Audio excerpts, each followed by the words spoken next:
não obstante, ou já não bastasse Abraão ser um homem velho, a sua esposa era estéril. Ou seja, ele tem dois grandes problemas, mas na vida nossa a gente sempre vai precisar fazer uma escolha. Nós iremos olhar para os problemas, considerar que eles são extremamente grandes e se render, ou a gente vai simplesmente olhar, reconhecer o que está diante de nós, porque negar é tolice. Tem gente que diz que você tem que dizer, olha, não tem problema, mas o boleto está lá, não tem problema, mas o filho está na UTI, não tem problema, mas o marido está na cachaça, não tem problema, mas a família está toda destruída. Adianta negar? Isso não é fé, isso é tolice. Agora a fé, antes de mais nada, ela precisa de raciocínio. A fé não é uma loucura que você não reconhece os fatos. O que é loucura na fé é quando o médico diz, vai morrer, e Deus fala no seu ouvido e diz, a última palavra é minha e a minha palavra é de vida. Você olha para o médico e diz, não vai morrer coisa nenhuma, porque Deus falou que não vai. Glória a Deus. Para o médico é loucura, mas para você é crer no Deus das causas impossíveis. Aleluia. Mas Glória está a Deus. escrito, porque para Deus nada é impossível. Para mim pode ser impossível, para mim pode não ter jeito. Por isso que eu preciso pegar a minha causa e colocar no altar de Deus e deixar Deus trabalhar. E a Bíblia diz, deleita-te também no Senhor e Ele concederá o que deseja o teu coração, Amanda. Entrega o teu caminho ao Senhor, confia nele e Ele tudo fará. Eita glória. Precisamos entregar sem reserva, irmão. Entregar sem reserva. Louvado seja Deus. Entregar é a gente estar ouvindo uma voz dizendo não tem jeito e você decide dizer não, mas Deus falou que tem jeito. Ainda está batendo a pestana, ainda tem jeito. Ainda está nos aparelhos, ainda tem jeito. É Jesus. Porque Deus é o Deus das causas impossíveis. Então, Abraão tem dois problemas. O primeiro problema, ele já é de quase 100 anos. Sara já está com quase 90. E estéril ainda. Então, dois problemas que a vida 3. Ou 4. A idade avançada de um, a idade avançada do outro. Uma é estéril. E aí? E agora, todas as circunstâncias contra Abraão. Por isso a Bíblia diz que ele creu contra a esperança. Ou seja, não havia esperança. Mas veja o que diz o verso de número 20. Aleluia. E não duvidou da promessa de Deus por incredulidade, mas foi fortificado na fé, dando glória a Deus. Então veja bem, Abraão não duvidou da promessa que Deus fizera, mas ele foi fortalecido na fé, dando glória a Deus. Então o segredo para a vida do crente, porque aqui nós estamos falando do pai da fé. Se nós servimos a Cristo pela fé, o exemplo é o mesmo. Não podemos duvidar da promessa, porque a Bíblia diz que quem duvida é semelhante a um homem que olha a sua figura no espelho e depois que se vira não sabe mais o que viu. Mas aquele que acredita, aquele que persiste, ele toma posse da vitória. É Jesus. Glória a Deus. Então Paulo, ele começa falando de fé. E por meio dessa mesma fé, ele começa entrando numa área em que diz que a fé é quem nos justifica. Ou seja, é por meio da fé que somos justificados por Cristo. Sendo, pois, justificado pela fé, ele diz, temos paz com Deus por nosso Senhor Jesus Cristo. Essa paz, ela é um fruto do Espírito, e essa paz, ela advém da certeza da eternidade com Deus. está dizendo que você não tem problema. Não quer dizer que você não tem dificuldade, que você nunca vai ter problema. Essa paz, ela é caracterizada pela certeza de que quando você fechar os olhos aqui e abrir na eternidade, você terá o seu galardão reservado. Foi isso que Cristo prometeu. É isso que gera paz. E a paz que advém por meio do fruto do Espírito é a certeza de que Deus está no controle. E a Bíblia diz: deleita-te no Senhor, e Ele concederá o que deseja o teu coração. Lança sobre Ele todas as vossas ansiedades, porque Ele tem cuidado de vós. Aleluia. E Ele segue ainda dizendo o seguinte: nós entramos pela fé, por essa graça, ou seja, por esse favor que nós não merecíamos, e nós estamos firmes por causa desse favor, e nisso nós nos gloriamos na esperança da glória de Deus. Nós temos esperança de que por mais que nós sofremos aqui, no céu não haverá mais sofrimento, no céu não haverá mais dor, no céu não haverá mais choro. Aleluia. E nós precisamos evoluir como cristãos. Precisamos mudar para o próximo patamar, porque estão apresentando um evangelho que não tem sofrimento, mas o evangelho que Cristo apresentou é um evangelho de sofrimento. Então o evangelho que apresenta que não tem sofrimento não é o evangelho de Cristo. Jesus disse: no mundo tereis aflições, mas disse: tem bom ânimo. Tem bom ânimo por quê? Porque o teu nome está escrito no livro da vida. O mesmo homem que escreveu essa epístola disse: olha, eu passei por muitas dificuldades. Em alguns lugares eu tinha combate por fora e temores por dentro. Mas ele disse: olha, eu sei em quem eu tenho crido, e Ele é poderoso para guardar o meu depósito. Glória a Deus. E ele disse: não somente a meu, mas a todos que amarem e aguardarem a sua vinda. Essa é a certeza que nós temos como crentes. E ele continua: e não somente isto, mas também nós nos gloriamos, nós nos alegraremos. No que, pastor? Isso aqui só pode estar errado, porque não tem condição. Porque eu não escuto isso por aí. O verso de número 3, acho que alguém escreveu isso errado.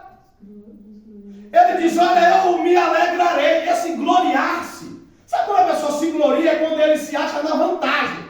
Não é isso? Gloriar é porque eu sou. Não é isso? É porque eu tenho.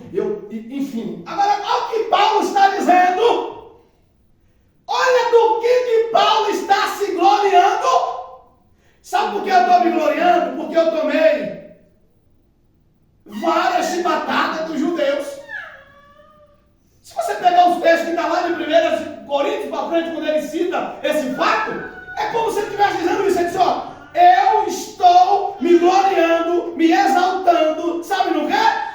Nas minhas tribulações.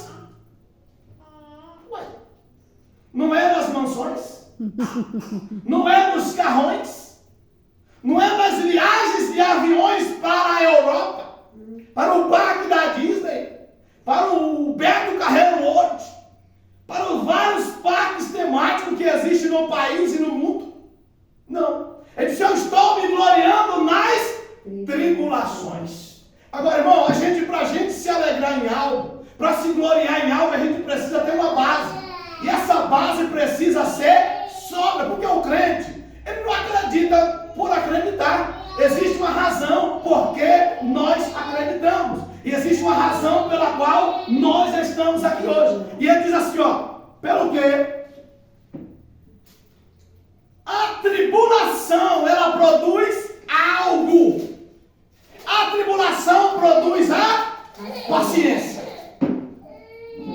Não tem como ter paciência sem ter tribulação. Eu sei que nós não queremos tribulação. A gente quer paciência. Só que não tem como. A paciência, ela só vem com a tribulação.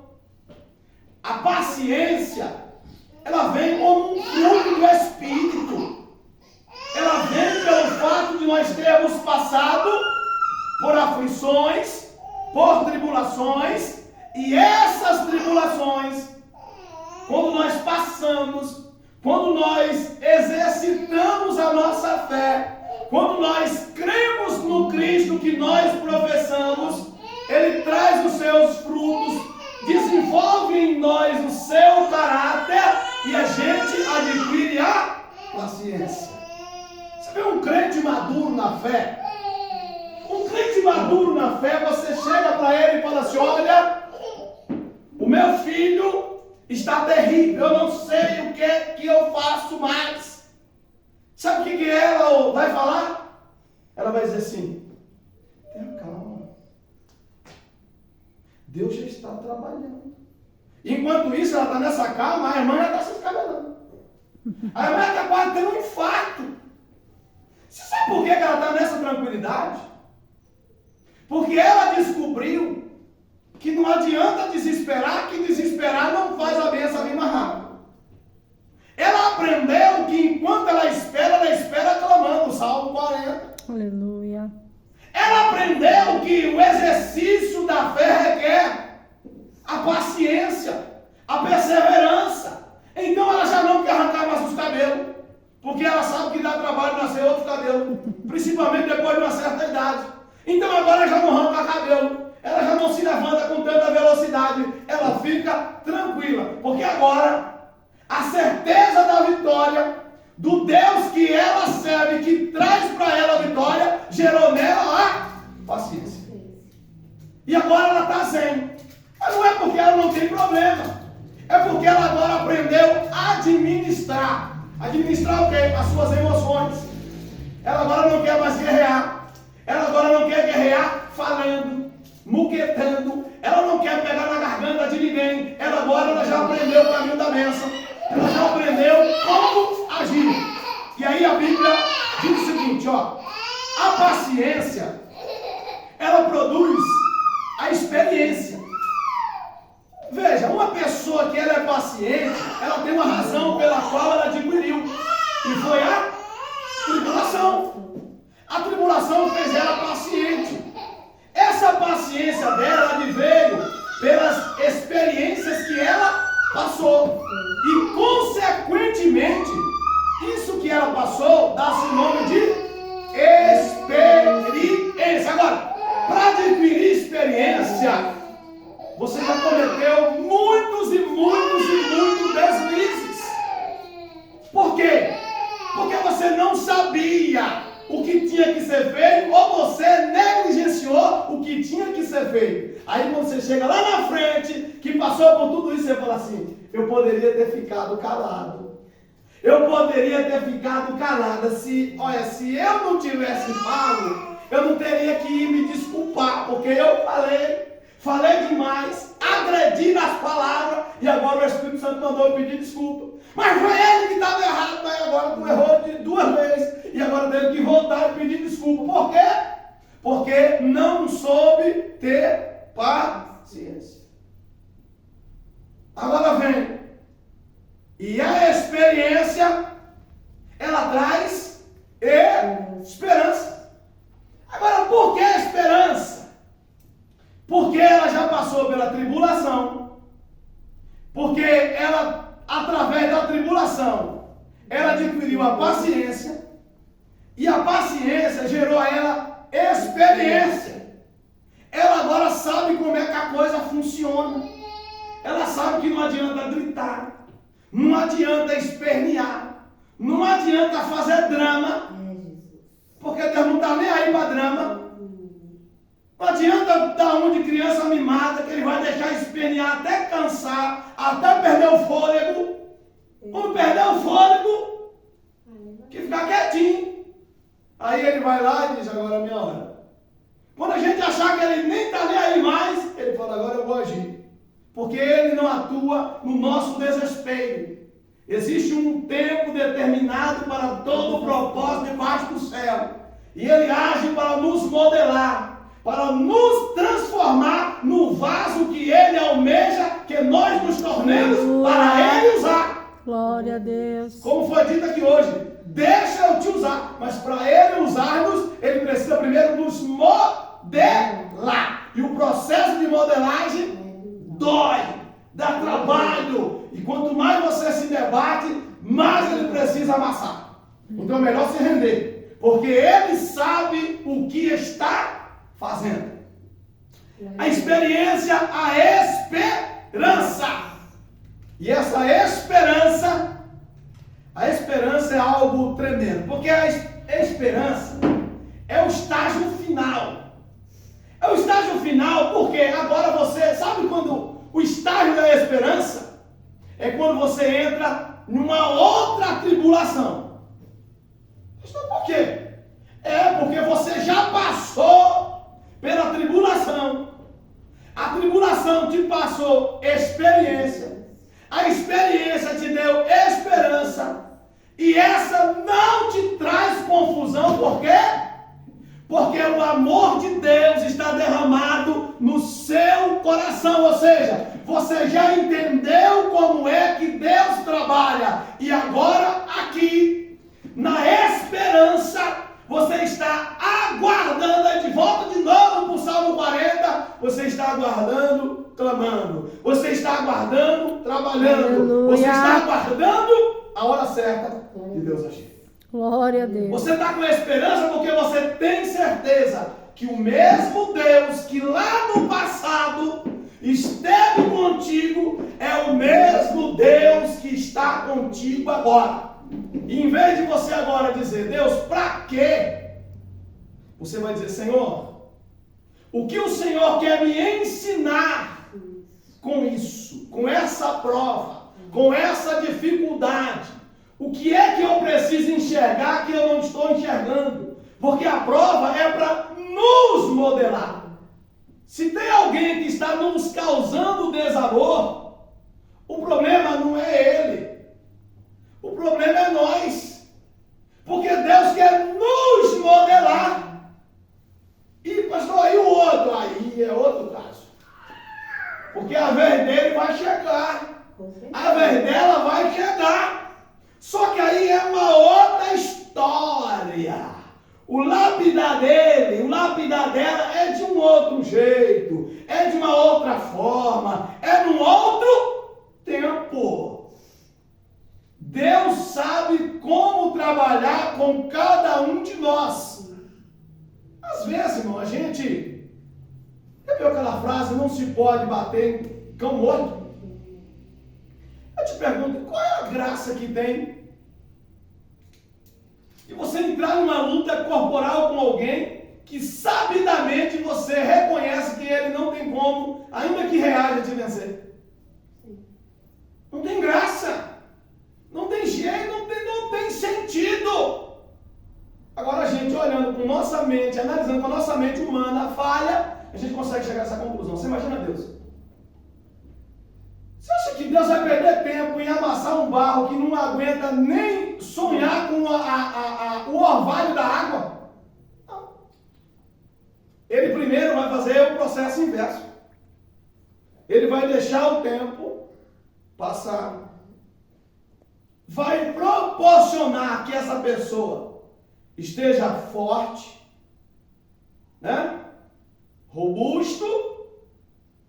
Vai trazer, alguém vai olhar assim e dizer, eu não estou nem acreditando. Saiu, aprontou, fez o que fez e voltou, está por cima da carne seca. Essa é mesmo. Mas te acalma. Te acalma, sabe por quê? De novo, trabalhar é conosco. Sabe por quê? Porque quando Deus começa, a gente fica até com dó. Ô Senhor, eu pedi, mas não era bem assim. Sabe, eu pedi para o Senhor entrar com providência, mas eu acho que o Senhor pegou um pouco pesado. Essa semana eu falando com uma pessoa, uma crente, e alguém se levantou contra a vida dela. E aí, ela falou que orou pedindo Deus providência. Naquela semana ali, os dias que se passaram, a pessoa que estava atribulando a vida do outro, ela não pediu para matar, para Deus fazer nada disso, que a oração do feiticeiro também Deus não escuta. Pediu para Deus entrar com providência, que aquela situação estava ficando insustentável. E daqui a pouco a mulher teve um piripaque lá e começou a ter um princípio de AVC. E o que ela veio pedir? Oração para crente. E a crente teve que orar. Teve que orar. E ela falou, Deus, mas Senhor, eu pedi, mas não era para pegar tão pesado. Ela ficou com dó da pessoa. É assim que acontece. Porque o crente em Cristo, ele tem amor. E ele não tem prazer no sofrimento alheio, porque o amor de Deus está derramado dentro do crente. Glória a Deus. Se eu passar a ter amor ao sofrimento alheio, quer dizer que eu não sou mais filho de Deus. Porque aqui, ó o que o texto diz assim, ó. A esperança não traz confusão, porquanto o amor de Deus está derramado em nosso coração pelo Espírito Santo que nos foi dado. Se o Espírito de Deus está dentro de mim, ele só vai gerar coisas boas. Ele vai gerar o caráter de Cristo em mim. E eu te pergunto, quando foi que Jesus se alegrou com a derrota alheia? Você ouviu algum crente se alegrar porque Herodes morreu com medo de bicho? Não. Mas foi Deus que matou Herodes. Porque ele se levantou e achou que ele era um Deus. E Deus o matou. Você viu algum crente se alegrar com a morte de Ananias? Porque pecou contra Deus na congregação? Contra a esposa de Ananias, Safira? Porque pecou contra Deus, comunou com o marido para mentir ao apóstolo Pedro, que consequentemente mentiu ao Espírito de Deus? Não. Porque isso não faz parte do caráter cristão. O crente, ele ora para que Deus entre com providência. O crente intercede para que as pessoas sejam libertas de suas mazelas. O crente não se alegra pela derrota de ninguém. Pelo contrário, ele quer que todos sejam vencedores. E Deus tem vitória para todos. Basta se humilhar. Humilhai-vos debaixo da potente mão de Deus.